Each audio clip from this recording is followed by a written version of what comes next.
Hello बच्चों, my name is Shivam Chauhan और मैं अपने YouTube channel Shivam physics classes पर आपका बहुत बहुत स्वागत करता हूं।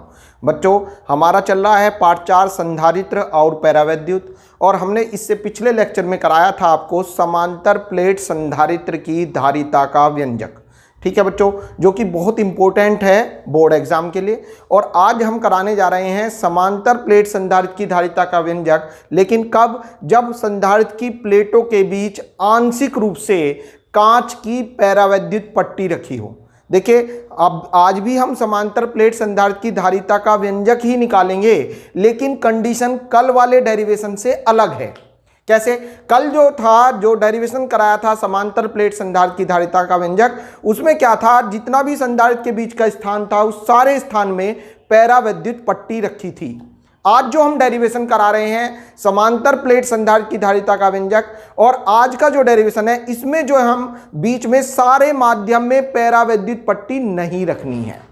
ठीक है, कैसे रखनी है? आंशिक रूप से। आंशिक का मतलब थोड़े से स्थान में। देखिए, हमारा हेडिंग है समांतर प्लेट संधारित्र की धारिता का व्यंजक।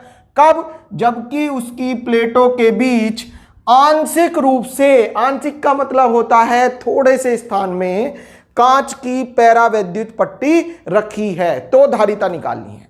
ठीक है बच्चों, तो इसको सबसे पहले आप चित्र की सहायता से समझिएगा। देखिए, सबसे पहले हम समांतर प्लेट संधारित्र बनाते हैं। आपको बताया था मैंने, समांतर प्लेट संधारित्र में धातु की दो समांतर प्लेटें होती हैं।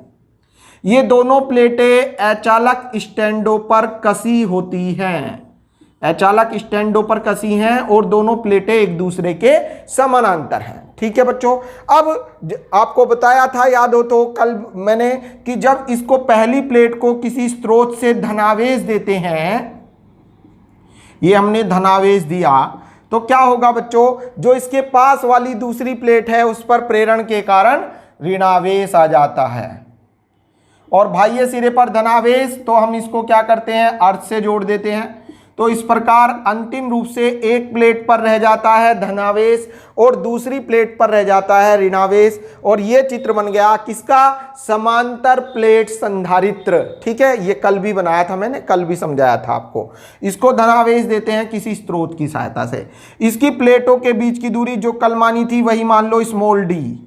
ठीक है बच्चों, अभी तक जो चित्र बना है सब बातें वही बताई हैं जो कल थी। ठीक है बच्चों, अब आगे चलते हैं। इसकी धारिता ही निकालनी है आज भी हमें, लेकिन इसके अब कंडीशन दूसरी है कि जब उसकी प्लेटों के बीच आंशिक रूप से कांच की पैरावैद्युत पट्टी रखी है। आंशिक का मतलब होता है जितना पूरा माध्यम है उस सारे माध्यम में पैरावैद्युत नहीं है, थोड़े से स्थान में कोई पैरावैद्युत पट्टी रखी है। देखिए कैसे बच्चों, ये हम इसके बीच स्मॉल टी मोटाई में एक पैरावैद्युत पट्टी रख देते हैं। ये देखिए, ये एक पैरावैद्युत पट्टी रख दी बच्चों। कितनी मोटाई में? स्मॉल टी मोटाई में। प्लेटों के बीच की कुल दूरी कितनी है? Small D. प्लेटों के बीच की कुल दूरी है स्मॉल डी, यहां से यहां तक की कुल दूरी स्मॉल डी है। और जो मैंने पैरावैद्युत पट्टी रखी है के पैरावैद्युतांक वाली कांच की पट्टी रखी, इसकी मोटाई क्या मान ली बच्चों? Small T. स्मॉल टी इसकी मोटाई है, और इस कांच की पट्टी का पैरावैद्युतांक के है। ठीक है, तो सबसे पहले आपको क्या करना है? पहले आपको लिखना है माना। माना क्या लिखोगे? माना में अपने आप बनाकर लिखेंगे। माना धातु की दो समांतर प्लेटें पी व क्यू, माना धातु की दो समांतर प्लेटें पी व क्यू एक समांतर प्लेट संधारित्र को निर्मित करती हैं, अर्थात ये समांतर प्लेट संधारित्र को बना रही हैं। इन प्लेटों के बीच स्मॉल टी मोटाई की कांच की पैरावैद्युत पट्टी रखी है। देखिए, माना में छोटे से छोटी बात लिखनी चाहिए, जो चित्र में मेन चीज है वो लिखनी चाहिए। ठीक है बच्चों, मतलब जो उस डेरिवेशन को करते हुए जो मुख्य बातें आपको लगती हैं केवल उन्हें लिखें। ऐसा नहीं माना में ही भरे जा रहे हैं एक दो पेज। ठीक है, तो उससे क्या होगा? नंबर कटेंगे अगर आप ज्यादा लिखोगे। केवल मेन लिखना है, मेन, और रटना नहीं है कभी भी माना या चित्रानुसार। जो चित्र में लग रहा है वो देखकर चित्रानुसार लिखा जाता है। ठीक है बच्चों, तो अब आप देखेंगे, माना धातु की दो समांतर प्लेटें पी व क्यू एक समांतर प्लेट संधारित्र को बनाती हैं। प्लेटों के बीच की दूरी स्मॉल डी है। प्लेटों के बीच आंशिक स्थान में अर्थात स्मॉल टी मोटाई में कांच की पट्टी रखी है, पट्टी का परावैद्युतांक K है। अब देखिए बच्चों, इस चित्र से आपको ज्ञात होगा कि समांतर प्लेट संधारित्र के बीच में दो माध्यम हैं। कैसे दो माध्यम है? देखिए यहां पर ये खाली स्थान है अर्थात यहां निर्वात हो गया, ये निर्वात हो गया, निर्वात, यहां भी निर्वात या वायु कह दो बच्चों, यहां पर वायु हो जाएगा, यहां पर वायु हो जाएगा और टी मोटाई में है कौन? कांच। अर्थात इसका मतलब ये हुआ कि संधारित्र की प्लेटों के बीच यहां पर दो तरह के माध्यम हो गए, एक तो हो गया निर्वात और दूसरा हो गया कांच। ठीक है, निर्वात को निरपेक्ष बोलते हैं, जो किसी के भी मतलब निर्वात मतलब जब कोई भी माध्यम ना हो, और दूसरा माध्यम है बच्चों कांच, कितनी मोटाई में है? ये स्मॉल टी मोटाई में। तो अब इसमें जो वैद्युत क्षेत्र निकलेगा वो भी दो प्रकार ही निकलेगा। अब दो प्रकार कैसे? एक तो होगा बच्चों निर्वात में और दूसरा होगा वैद्युत क्षेत्र कांच में अर्थात पैरावैद्युत में। अब बात आती है सर वैद्युत क्षेत्र क्यों निकालने की बात कर रहे हो? कल बताया था मैंने। हेडिंग देखिए, हमें क्या निकालनी है बच्चों? हमें निकालनी है समांतर प्लेट संधारित्र की धारिता। तो इसके लिए मैंने आपको ट्रिक समझाई थी कल वाले डेरिवेशन में कि धारिता के लिए C बराबर होता है Q/V। तो हमें क्या चाहिए? V माने विभवांतर, और विभवांतर का फॉर्मूला होता है V बराबर E गुना D। तो V के लिए हमें चाहिए E माने वैद्युत क्षेत्र की तीव्रता। तो पहले हम निकालेंगे वैद्युत क्षेत्र की तीव्रता, फिर हम निकालेंगे विभवांतर, फिर हम निकालेंगे धारिता। ठीक है बच्चों, तो पहले E के पास जाएंगे, फिर E हमें V के पास लेकर जाएगा, फिर हमें V C के पास लेकर जाएगा, राजा के पास लेकर जाएगा, जो हमें चाहिए। राजा वो है जो हमें चाहिए। चाहिए क्या हमें? धारिता। ठीक है बच्चों, तो धारिता के पास जाने के लिए V की जरूरत है और V के लिए E की जरूरत है। तो पहले हमें क्या निकालना होगा? E वैद्युत क्षेत्र। तो सबसे पहले आप देखेंगे चूंकि संधारित्र की प्लेटों के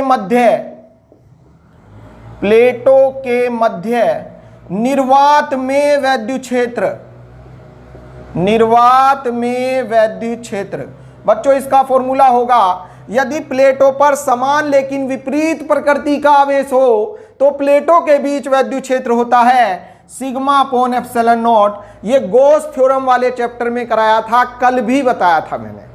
अब ये हो जाएगा बच्चों निर्वात में, यहां पर E1 कह देंगे, तो अर्थात E1 इज इक्वल टू हो जाएगा बच्चों, सिग्मा को लिख सकते हैं आप आवेश का पृष्ठ घनत्व, sigma is equal to Q/A, sigma बराबर Q/A, तो Q/ε0A। ये हो गया बच्चों निर्वात में वैद्युत क्षेत्र। अब देखिए पट्टी में, कांच की पट्टी में वैद्युत क्षेत्र, कांच की पट्टी में या पैरावैद्युत में कह सकते हो बच्चों, में वैद्युत क्षेत्र E2 इज इक्वल टू हो जाएगा बच्चों, देखिए सेम यही लगेगा σ/ε0, लेकिन यहां पर जो पट्टी है उसका पैरावैद्युतांक K है, तो पैरावैद्युतांक के लिए आ जाता है अपोन में K। तो फॉर्मूला हो जाएगा σ/K/ε0। ठीक है बच्चों, ये पैरावैद्युत में हो गया। तो अब आप कह दोगे इसको E2 इज इक्वल टू हो जाएगा सिग्मा के रिप्लेस Q/A अर्थात Q/K/ε0A। ये हो गया बच्चों पैरावैद्युत में वैद्युत क्षेत्र। तो आपने देखा संधारित्र की प्लेटों के बीच दो तरह के माध्यम थे, निर्वात और पैरावैद्युत। निर्वात का वैद्युत क्षेत्र हम निकाल चुके हैं, क्या आया है? E1 is equal to Q/K/ε0। पैरावैद्युत माध्यम का अर्थात कांच की पट्टी का भी वैद्युत क्षेत्र हम निकाल चुके हैं, ये आया है Q/K/ε0A। ठीक है बच्चों, दोनों वैद्युत क्षेत्र आ गए। अब हम देखते हैं विभवांतर। इसलिए प्लेटों के बीच विभवांतर को लिखते हैं बच्चों V से, और विभवांतर का फॉर्मूला होता है V बराबर E गुना D। ठीक है बच्चों, ये पिछले चैप्टर का फॉर्मूला है, उसी से लगाया हमने ये। तो V is equal to E माने वैद्युत क्षेत्र। वैद्युत क्षेत्र अब देखिए मैंने अभी बताया दो प्रकार के वैद्युत क्षेत्र हैं, निर्वात में और पैरावैद्युत में। तो पहले मैं लिखता हूं E1। अब ध्यान देने वाली बात है बच्चों, E1 मतलब निर्वात। अब चित्र में देखिए निर्वात कितनी दूरी में है, तो उसके लिए आप देखेंगे, देखिए D टोटल दूरी है और T में रखी है कांच की प्लेट। D टोटल दूरी है और T में रखी है कांच की प्लेट, अर्थात निर्वात की दूरी बचेगी D - T। क्लियर? संधारित्र की प्लेटों के बीच की टोटल दूरी d है, जिसमें से t मोटाई में रखी है कांच की प्लेट, पैराविद्युत प्लेट, तो ये दूरी आ जाती है d माइनस टी, अर्थात E1 इंटू डी के रिप्लेस आ जाएगा d minus T, plus ED लगाया बच्चों, ED निर्वात के लिए हो गया, प्लस अब इसके लिए चलते हैं कांच के लिए। कांच में विद्युत क्षेत्र क्या है बच्चों, E2, तो E2 आ जाएगा, और इनटू कांच देखिए कितनी मोटाई में है, कांच T मोटाई में है, तो E2 इंटू टी। ठीक है बच्चों, ये लाइन आपके समझ में आई। अगेन रिवाइज, प्लेटों के बीच विभवांतर क्यों निकाल रहे हैं विभवांतर, क्योंकि धारिता के लिए अभी बताया, धारिता के लिए हमें विभवांतर चाहिए और विभवांतर के लिए विद्युत क्षेत्र चाहिए। तो हमने पहले निकाला विद्युत क्षेत्र।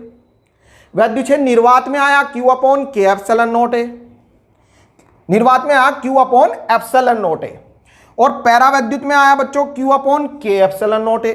अब आपने देखा दोनों विद्युत क्षेत्र आ गए, विद्युत क्षेत्र से अब हमने निकाला विभवांतर।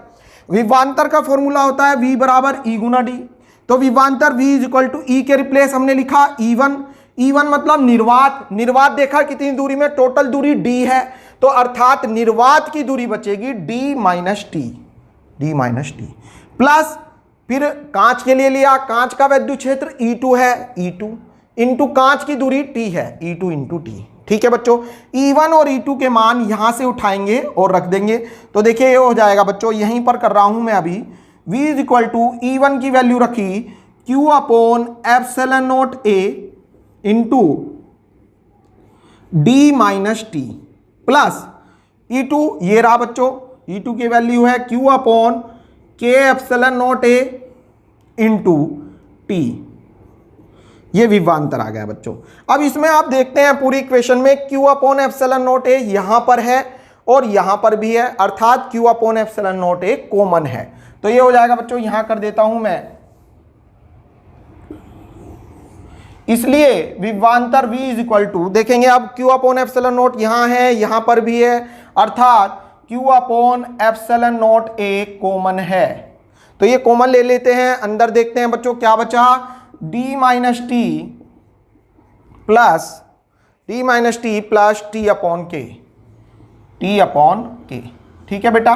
तो ये हो जाएगा बच्चों, ये विभवांतर आ गया, इसलिए धारिता कितनी हो जाएगी, धारिता का फॉर्मूला होता है C is equal to Q upon V से, धारिता को बच्चों लिखते हैं C से, और C बराबर होता है Q upon V, Q for आवेश, V फॉर विभवांतर। अब मान रखेंगे बच्चों C is equal to Q upon V माने होता है विभवांतर, विभवांतर हम निकाल चुके हैं, प्लेटों के बीच का नेट विभवांतर ये आया बच्चों, Q अपॉन एप्सिलॉन नॉट ए कॉमन है, Q अपॉन एप्सिलॉन नॉट ए कॉमन है, और अंदर बचाया बच्चों D minus T plus T upon के, जो कटता है काट दीजिए, Q से Q कैंसिल हो जाएगा, तो धारिता आ जाएगी C इज इक्वल टू, अब देखिएगा बच्चों अपॉन में ये जो एप्सिलॉन नॉट ए है ये ऊपर चला जाएगा, ये जो अपोन में एप्सिलॉन नॉट ए है इसको क्या करेंगे, ऊपर ले जाइए, तो ये आ जाएगा बेटा एप्सिलॉन नॉट ए अपोन में ये बचा D minus T plus T upon के। ये आ गई समांतर प्लेट संधारित्र की धारिता, कब, जबकि प्लेटों के बीच आंशिक रूप से पैरावैद्युत पट्टी रखी हो, आंशिक रूप से अर्थात थोड़े से स्थान में अगर पैरावैद्युत पट्टी रखी है, तो संधारित्र की धारिता का फॉर्मूला होता है C is equal to epsilon naught A upon D minus T plus T upon K. ठीक है बच्चों, मैं अपेक्षा करता हूं आपके ये डेरिवेशन समझ में आ गया होगा। जो डेरिवेशन आया, अब इसमें यदि क्वेश्चन में कहता कि अगर कोई भी पट्टी ना रखी हो तब धारिता क्या होगी, तो आप क्या करेंगे, यदि पट्टी न रखी हो, यदि पट्टी न रखी हो तब क्या करना होगा बच्चों, अगर कोई पट्टी न रखी हो तो C इज इक्वल टू हो जाएगा epsilon naught A upon D minus T, मतलब जो पट्टी रखी थी उसकी मोटाई थी। अब क्वेश्चन में कहा है कि कोई पट्टी नहीं रखी है, तो T के रिप्लेस 0 प्लस T के रिप्लेस 0, के मतलब पैराविद्युतांक, जब पट्टी नहीं है तो पैराविद्युतांक 1 होगा, ठीक है, या कुछ भी पैराविद्युत 0 बटे के समथिंग तो 0 ही हो जाता है, अर्थात C इज इक्वल टू हो जाएगा epsilon naught A upon D minus 0 अर्थात D। तो धारिता क्या आ जाएगी बच्चों, C is equal to epsilon naught A upon D, और ये धारिता होती है निर्वात में धारिता C नॉट। ये कल डेरिवेट कराया था मैंने आपको, तो यह इसकी सहायता से वो ही वाला डेरिवेशन सिद्ध हो गया जो कल सिद्ध कराया था। तो बच्चों आज आपने सीखा समांतर प्लेट संधारित्र की धारिता का व्यंजक, जबकि उसकी प्लेटों के बीच आंशिक रूप से कांच की पैरावैद्युत पट्टी रखी हो। क्या होता है, C इज इक्वल टू होता है epsilon naught A upon D minus T plus T upon K। ठीक है बच्चों, इसमें ध्यान देने वाली बात यह है, A है प्लेट का क्षेत्रफल, प्रत्येक प्लेट का क्षेत्रफल, D प्लेटों के बीच की दूरी, स्मॉल t है यहां पर जो पट्टी रखी है उसकी मोटाई, और k है यहां पर पट्टी का पैरावैद्युतांक। ठीक है बच्चों, तो मैं समझता हूं आज का लेक्चर आपके समझ में आ गया होगा। ये जो डेरिवेशन है इस पर आधारित एग्जाम में न्यूमेरिकल भी आते हैं और 1-2 बार ये बोर्ड एग्जाम में पूछा भी जा चुका है। ठीक है बच्चों, इससे आगे अगला टॉपिक है संधारित्रों को जोड़ना, वो हम अगले लेक्चर में समझाएंगे। आज के लिए इतना ही बहुत है। Thank you so much.